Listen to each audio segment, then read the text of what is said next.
term that people have applied to Mount Shasta as a vortex of energies, of interdimensional portals, of UFO contactees.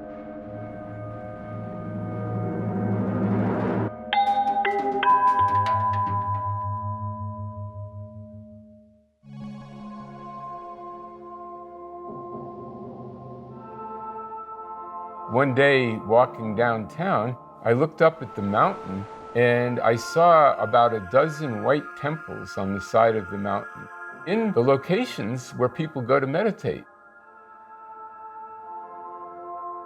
I wanted to stop people and say, do you see that?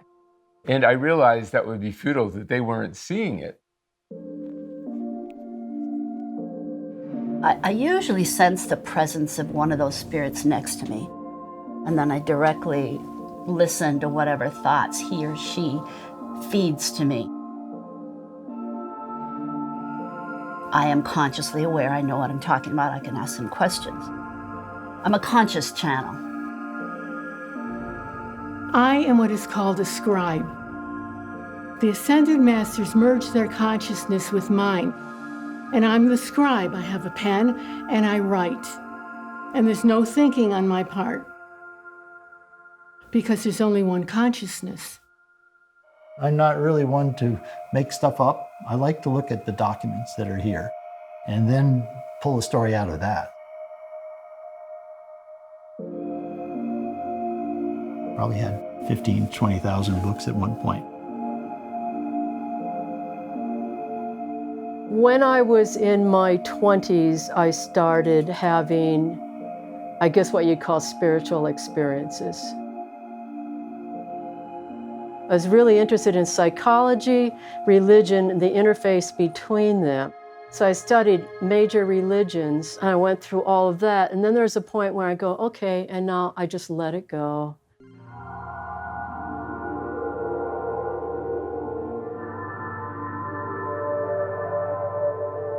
Mount Shasta, California, we're just a town of 3,500 people. We're in Northern California. Originally, it was a farm place where they grew strawberries. It was called Berryvale. Then it became a logging town. Now it's a spiritual mecca. The mountain of Mount Shasta is a gateway to God. She's a living cathedral, a sanctuary. The Tibetans have that term Beyul, B-E-Y-U-L, means secret places in nature where the pure of heart may know spirit through nature. And that is what I believe that Mount Shasta is about. This is going to sound crazy, but I'm in Mount Shasta, right? So I am the presence of Archangel Michael, sweeping forth throughout the earth.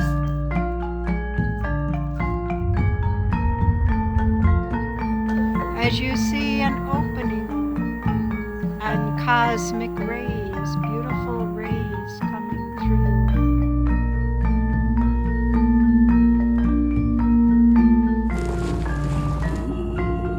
The great thing about Mount Shasta is you can be as nutty as possible. There's still other people that are going to be crazier, so hey.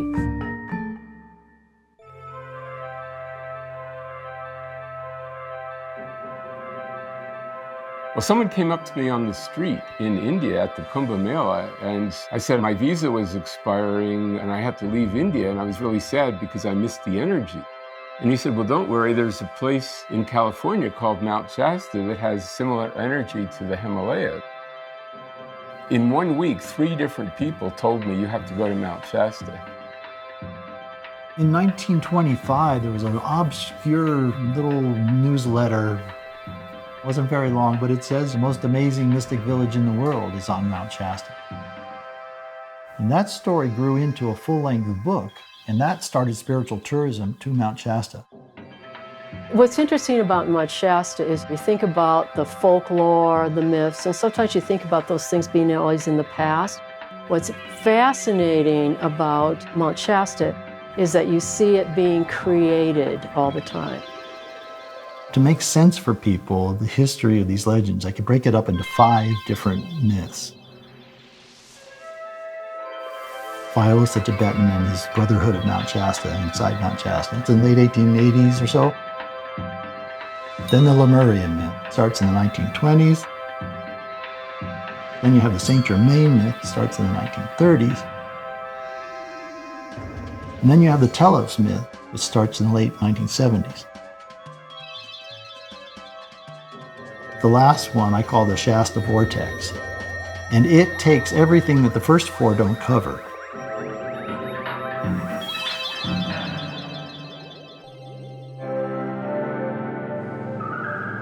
What is Telos? Telos is the inner earth city that is underneath Mount Shasta in the volcanic lava tubes. When Lemuria sank, only 25,000 people were able to make it into Telos. It was a continent that existed in the North Pacific Ocean. At the end of Atlantis, the enlightened beings knew it was coming. They knew that the civilization was going to be destroyed, and they withdrew into the interior of the earth. With Lemuria, when they were no longer living in that loving, peaceful way, the continent itself, which was based on the frequency of love, began to dissolve and disappear. They had gained their immortality. They learned the futility of war. There's no prison in Telos. There's no depression in Telos. They have no idea of what sickness is. They just express love.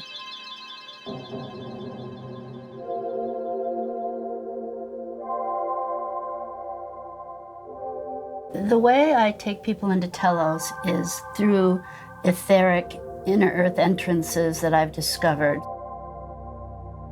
One that I call the Telos Portal, which I think is the main entrance into Telos, and I believe that that used to be a physical entrance into Telos, but it's since been covered over. We're now hovering over that area in our golden sphere. And if you look below, you'll see that the earth is opening up. I'd like you to step into that portal, and you will be gently transported deeper, deeper, deeper into the mountain.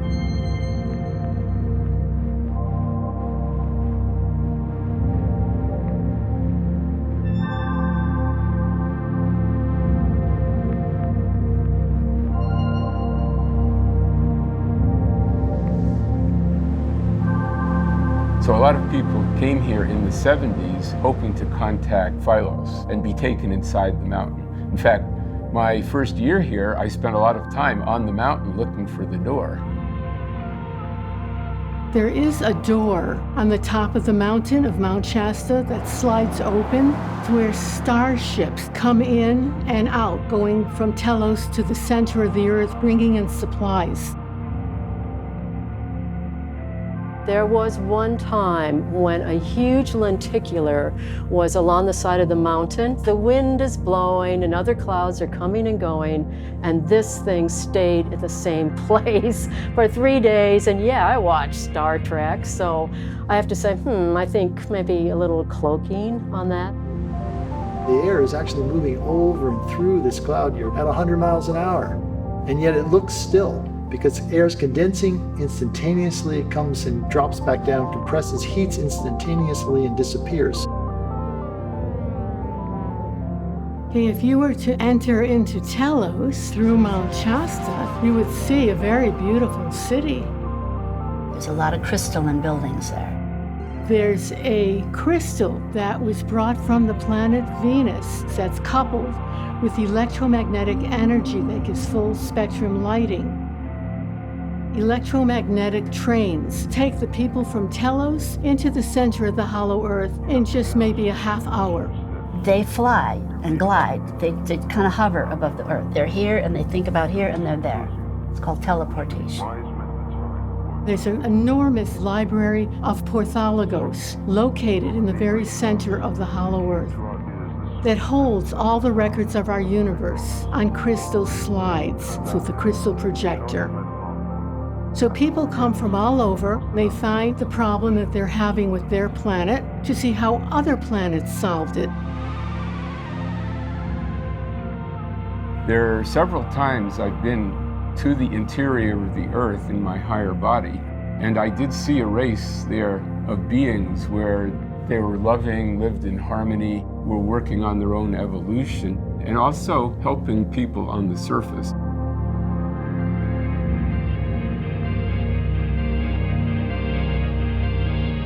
You would say that you were in paradise.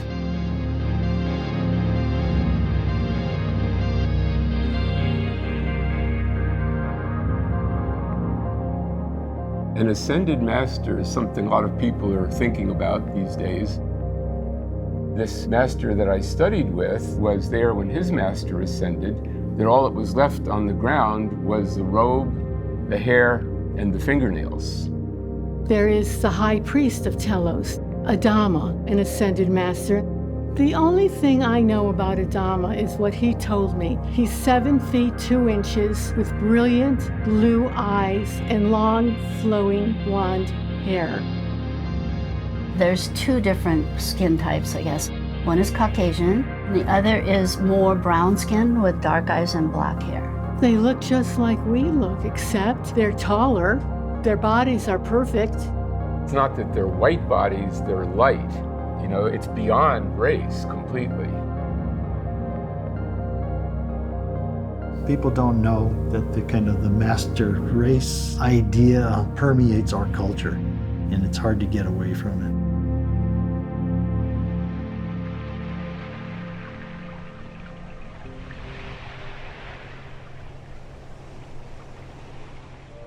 I don't want to put down anybody talking about Telos, because if it's a positive focus for them and they get juice out of it, it's not hurting anything. I mean, I believed in Santa Claus when I was a kid, and it made me feel good.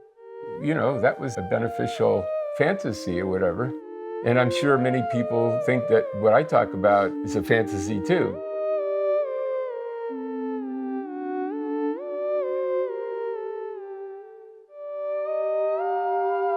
I have had tremendously mind-blowing visionary experiences here. But as a scientist, you know, having been raised pretty much to be critical, I don't believe what I've experienced. I file it away. I am 150% convinced that this is real. It's not a story I've been making up. Do you know that Rumi poem? Out beyond ideas of right doing and wrong doing, there's a field. I'll meet you there.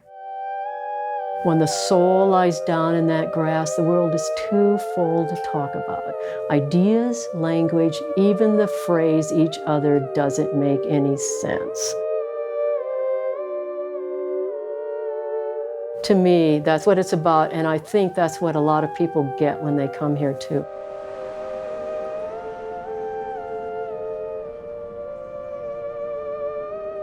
If people think this is crazy or new agey, guess what? They'll just come back for another lifetime.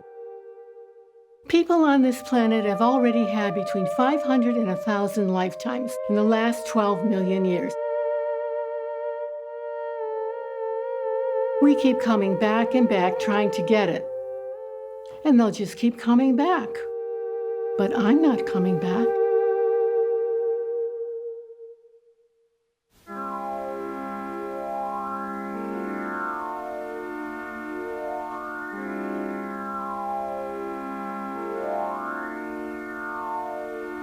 Your eyes are set in stone, you're hotter than the sun. I love to see you shine, 'cause you really blow.